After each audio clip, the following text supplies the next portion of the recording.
All right, guys, thanks for tuning in today. Today we're going to be talking about Utah going into San Diego State University to face the San Diego State Aztecs.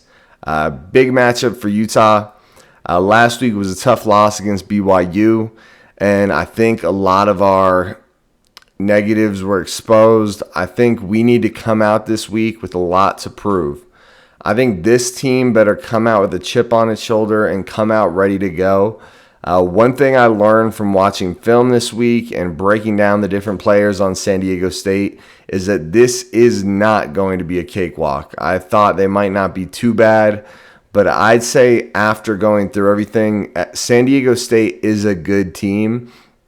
And if we aren't coming out clicking and firing on all cylinders, we are going to have some trouble going in there against the Aztecs. So I know we're still learning exactly what this team is. We're only 2 weeks in, so the grades that we have so far on Utah are still, rough around the edges, trying to figure out who's good, who just had a bad game or two, and who is, maybe playing above what their actual talent level is. But just in general, I think we have a lot of positives, but I do think if we're going to beat San Diego State, we need to come together as a team, and we need to establish an identity on offense and on defense. So now let's talk about, through these first 2 weeks, what position groups have looked good for Utah. So the first thing I want to say is the tight ends. They look fantastic. Brent Kuith and Dalton Kincaid, two big-time playmakers, two guys we need to get involved into the game plan. These guys need to be a priority this week. They were basically non-existent. I think maybe 4 or 5 plays total went to the tight end last week. We did get the one touchdown to the tight end, but outside of that, one big throw to Dalton Kincaid. But that was really it. They weren't involved in the consistent rhythm of the game and getting constant dump off, constant quick routes for 3 to 5 yards. I mean, that's where we need to base this passing game around. Another thing is we have a real solid running back room. Obviously, with Micah Bernard, I'll touch a little more on that later. We should be very optimistic about what this run game could do. Tavion Thomas is also a really good back, but I got to be honest, until he figures out his fumbling situation, I really don't want him touching the ball. This team cannot afford turnovers. With the way they're playing right now, they need every drive they can get. So turning over the ball with useless fumbles, I don't care how talented you are, because Tavion Thomas is talented. He is a good running back, but I don't want him getting touches. It's a good running back room, but I think we need to give the carries to the guys that are actually able to be relied on and that we know are not going to turn over the ball. Another thing is that our linebacker group, first 2 weeks has just been off the charts. Obviously, Nephi Sewell killed it. And then we had Devin Lloyd killing it. Nephi Sewell is actually grading through these first 2 weeks as a top 20 linebacker in college football. He's the number 17 linebacker in college football. And Devin Lloyd's the number 31. And that's super impressive, too. We've also got Fury, number 54, I think he is. That guy's a beast in himself. And honestly, these three are going to be a big part of this game. This group really needs to step up. If we want to see success, I think this is the group of three. Obviously, we can't put the game on Fury, but I think if we want that extra edge, we need all three to step up. All three of these guys are good players. Sewell and Lloyd are great players, but if we could get some extra plays every now and then from all three of them, it would really change the game for us. Now, where San Diego State's going to shine is their defensive line. It's an extremely good group. Their edges are elite. Their D tackles very good. Really, this is going to be a big part of the game. I'll touch more on it later, but this D line is, honestly, I was watching them on tape. They're quick. They cause havoc. They get in the backfield, and they beat up O-lines. They also have a very good offensive line. I'm going to go ahead and say definitely the best that Utah's played so far. This O-line on San Diego State University, very talented. I think there was one player that wasn't above like a 68 or a 69 grade, which is that's pretty wild. Also, they have a top 10 offensive tackle in all of college football. He graded out as the number 9 offensive tackle. So, honestly, addressing this offensive line is going to be important. I mean, they're going to beat us up if we let this offensive line get to work. Another thing is their cornerbacks. They have 2 really good cornerbacks and 2 really bad cornerbacks. I'm going to put this as a good group for SDSU because the 2 really good quarterbacks are very, very talented prospects. I mean, these are 2 guys that are going to give us some headaches on Saturday. But the 2 bad ones are 2 guys that we could take advantage of if we're able to get it together and pick on them. But the 2 good guys we don't want to mess with. All right, and then when it comes to the position groups that are really struggling for the 2 teams, Utah, our cornerbacks looked rough last week. We have 2 corners grading out really poorly, and then we have 1 corner that's grading out okay. But just in general, that's a rough group. That is not going to do well. We need to figure that out. We need some corners to step up. I don't know what is going on there. First week we played well. Against BYU, we were super sloppy. So hopefully that was just a flash in the pan, and we'll look good with this week. But honestly, it's a rough group so far grading out this season. Another thing is our offensive line. Honestly, they're basically a liability at this point. I'm telling you, other than Braden Daniels, who's still killing it, the left guard, number 71, the rest of this offensive line looks really bad. Their grades are terrible. They're letting in rushes. I mean, we all saw it, right? They were getting pressured every single play. Was on Brewer, but we'll touch more on Brewer later. He's his own issue, but the offensive line needs to step up. Our defensive interior play really struggled in the last game too. It was rough. Our edges were doing all right. They couldn't contain Jaron Hall, but in the run game, they were doing okay. But the defensive interior didn't help at all. I don't know if you guys noticed it, but I noticed by the end of the game that they looked really tired and out of shape and like they didn't want to be there anymore for the interior defensive players. And then San Diego State University, they're going to have a pretty bad linebacker group. Now, I think the average grade on these linebackers is like a 64. Just kind of, they're not very good against the run, but overall, they're just not that great. This is going to be an area we want to pick on. And guess who usually covers the tight end, which is one of our best groups, is going to be the linebacker. I'm going to be shocked if we are not taking advantage of these matchups. After the play calling last week, nothing's going to shock me, but just in general, I can't imagine how we're not going to try to get these tight ends one-on-one with these linebackers and take advantage of it. Another thing that SDSU struggles a lot with is their wide receiver group. A really bad group. I think the best receiver they had graded was like a 61. It's a really bad group. Their quarterback's okay, nothing special, but okay. But their receivers are not going to be able to help them out much.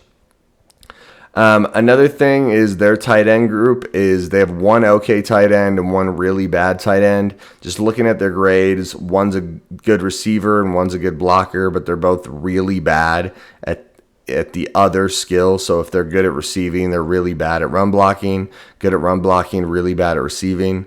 So I think if we're looking at the film and we're game planning correctly, that could be a big advantage. When one of those 2 is lined up across from you, you know what he's good at, and so you know what to look for. So I think that's definitely worth looking into. And now let's talk a little about the stars for Utah. Sorry, I needed some water there. So first off, Dalton Kincaid. I'm going to say it again. He was barely targeted in the last game. I think he got the 1 pass for like 20 yards or whatever it was. But other than that, we didn't really involve him. He's, tight end number 86, Dalton Kincaid. He's got 5 catches on the season for 112 yards and 2 touchdowns. He's grading out at an 88 on PFF over the 2 games. The guy is one of the best players on this team, and the fact that we threw him, I think we only threw him 1 pass last game that he caught for 20 yards. The fact that that's all we're doing with him is embarrassing. We need to find a way to get him reps. We need to find a way to make him a playmaker in this offense. He's one of the most talented guys on the team. Take advantage of him against these linebackers and make it work. All right, so this next guy is Micah Bernard, running back number 2. The guy's a monster. If you watched the BYU game last week, as much as that game sucked, the way that Micah Bernard played during that game gave you hope. This guy there were 2 plays where in those 2 plays, I'm pretty sure combined he broke more than 8 tackles. It was crazy. I wanted him to get as many touches as he could. He showed to me last week against BYU, which had a pretty good defense, that he is one of the best players on this team.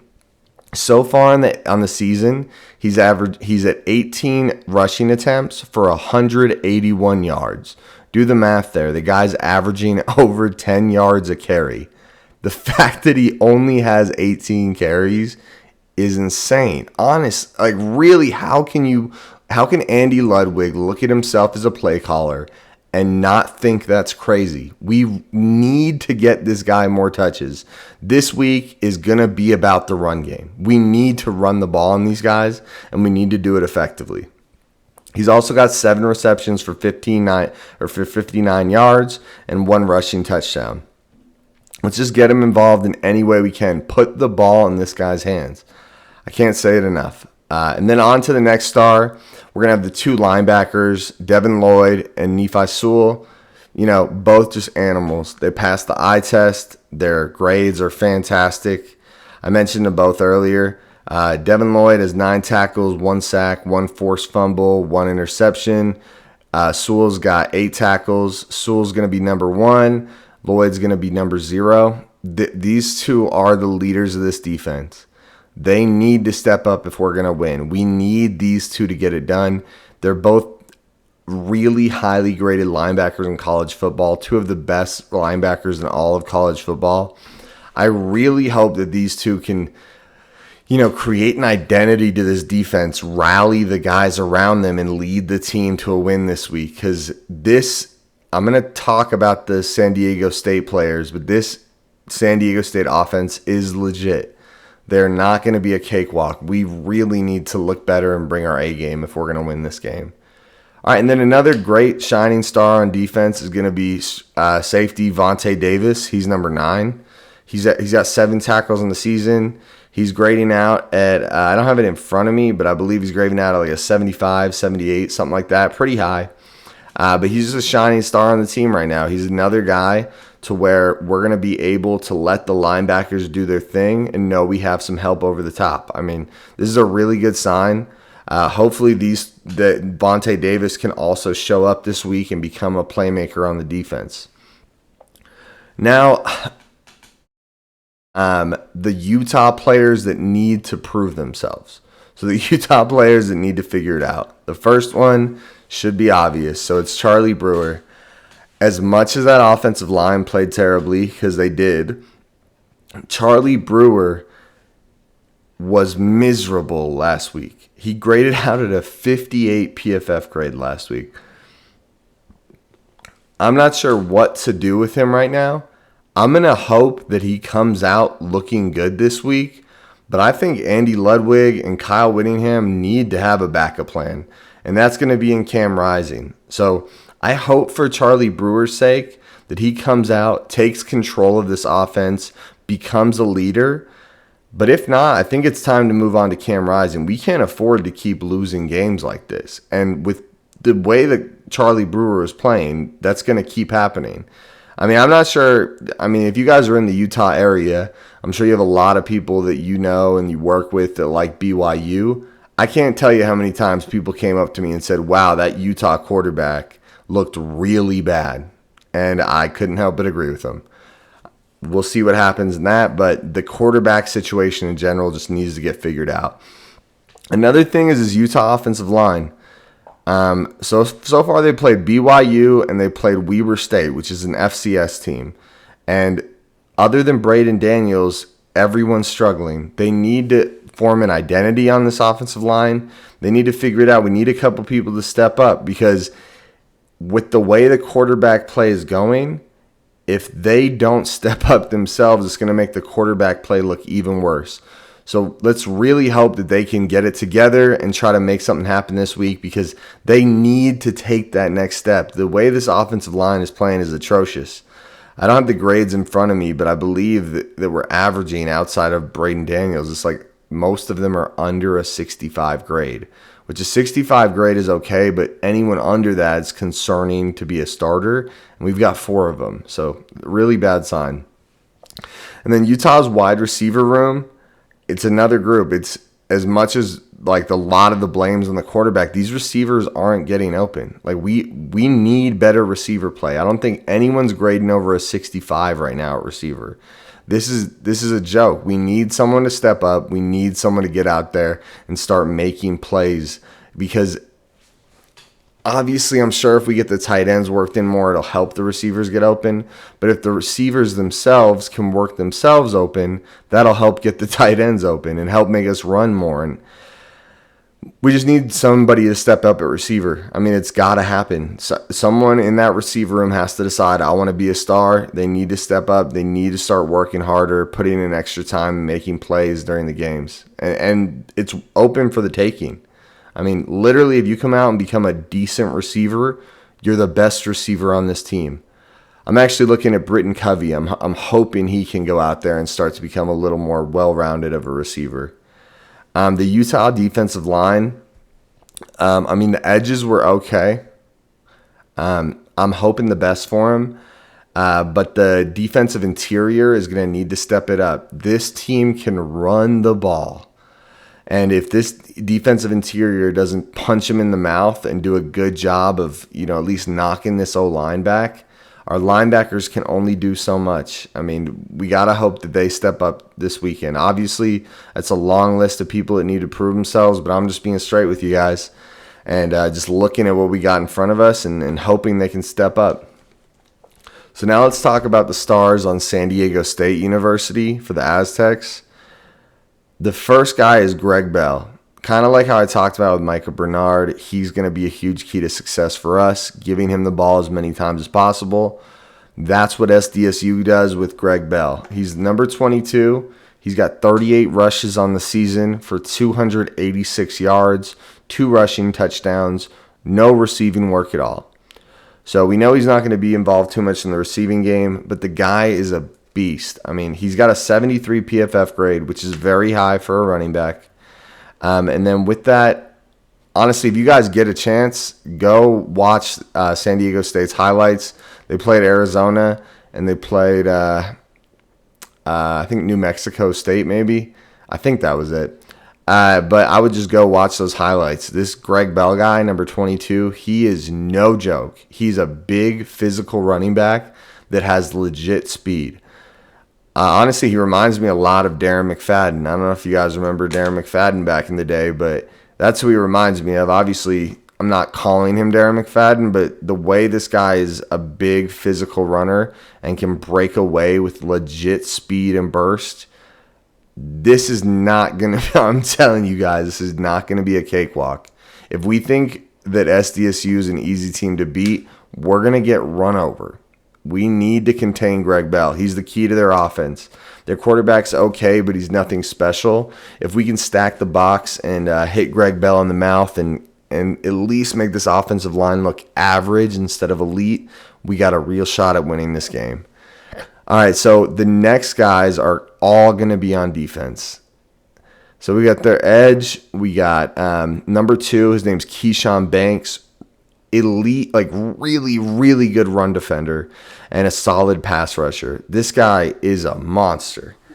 I mean, he's number 2. He's going to get back there. He's grading out at I want to say a 79. I don't have the grades in front of me, but I'll put him in the video. But the guy is really, really good. Same with edge number 99, Cameron Thomas. Very high grades over the past 2 years. In 2019, he graded out at a 84. 2020, he graded out at a 81, and this year he's at a 73.7. But honestly, that could just be 2 average games for him. He's pretty good at pass rush and pretty good at run stop. These are 2 edge defenders that are legit edge defenders.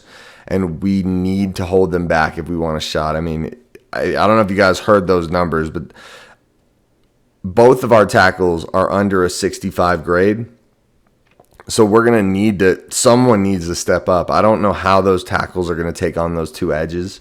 I mean, realistically, we need Braden Daniels to do everything he can to win one-on-one if we have any shot at containing those guys. And then with their cornerbacks, they have two super good cornerbacks. Taylor Hawkins, he's number 9. Super good coverage. He's got an 82.6 coverage grade and a 78.8 overall grade for PFF. He's a really good corner. He's one of the better corners in college football right now. And we're just not going to want to throw the ball his way, realistically. Cornerback number 10, Noah Tumblin. Really good coverage again, 77.8 coverage and 75.8 overall grade. I mean, these are two super good corners. And with the way our receivers and quarterback are playing right now, we just want to avoid throwing the ball at them. And so those are kind of the stars to look out for on San Diego State. They also have a really good offensive tackle. I can't think of his number off the top of my head, but he's a top 10 offensive tackle in college football. All right, so now let's break down all this information we just went over and talk about what we're going to need to do in order to win this game. So the first thing is give the ball to Micah Bernard. He is looking like a legit playmaker at running back. Think about what I read earlier. He has 18 carries, averaging over 10 yards a carry. What kind of play caller doesn't give him more carries? It's really concerning. I will be annoyed if this guy's not at least at 15 carries this game. I think more appropriately, he should be 20 to 25 carries. Feed this guy the ball as much as we can. We need to run the ball to win this game because I don't see how we're going to pass other than to the tight ends with the way their cornerbacks look. We need to see the QB play improve in Utah as well.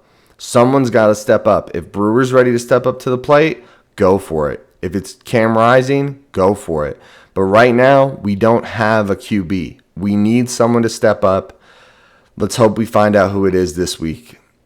Another thing is our O-line needs to contain that D-line. Like I said, their linebackers are nothing special. If we can do a good job of at least slowing down this D-line, especially in the run game, we can give Micah Bernard opportunities to break one-on-one matchups against linebackers once he gets the ball and gets in open space. That's going to be super important because if these guys are hitting Micah Bernard in the backfield all day, it's going to be a long night, and we're going to have to put the pressure on one of our quarterbacks, most likely Brewer, and I don't see that working out well based on what happened last week. And that's what we're going to need to do on offense. On defense, when I look at what this team brings on offense, I think we need to get in their face. We need to play smash mouth defense, and we need to do everything we can to stop the run. We need to be pressing these wide receivers at the line. We need to make them throw. So we have Vontae Davis, a great safety, right? I brought him up earlier. He's going to need to have a game. These linebackers are going to need to stop the run. We're going to need our cornerbacks manned up in their face, ready to make tackles. And Vontae Davis is going to have to cover over the top. Honestly, they have bad wide receivers.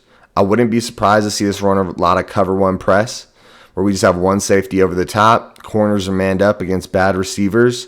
An okay quarterback has the pressure on him to make throws. He's going to make mistakes. And then we just stuff that run and just hit Greg Bell as hard as we can. I mean, realistically, he's probably going to break off a decent run or two by the end of this game. So it's our job to limit that as much as possible and force them to throw. The other thing is going to be what I've touched on. I feel like I've touched on it, 5-10 times already. The linebackers need to lead the team. Sewell, Lloyd, and Fury all need to step up and show what we're made of, guys. That's how every great team has leaders. Right now, that's not how it feels on either side of the ball. So hopefully this linebacker group can really get some swagger going and really start showing what this Utah Utes defense is made of. But other than that, guys, I'm loving covering the Utes. This has been so fun for me so far. I love all the positive feedback and comments I've been getting. Please make sure you guys keep liking, commenting, and subscribing to the videos. And follow me. I'm going to keep pumping out the content. I hope you guys keep listening to it. And really feel free to leave me any notes or anything else you want me to talk about. Hey, go Utes. Bye, guys.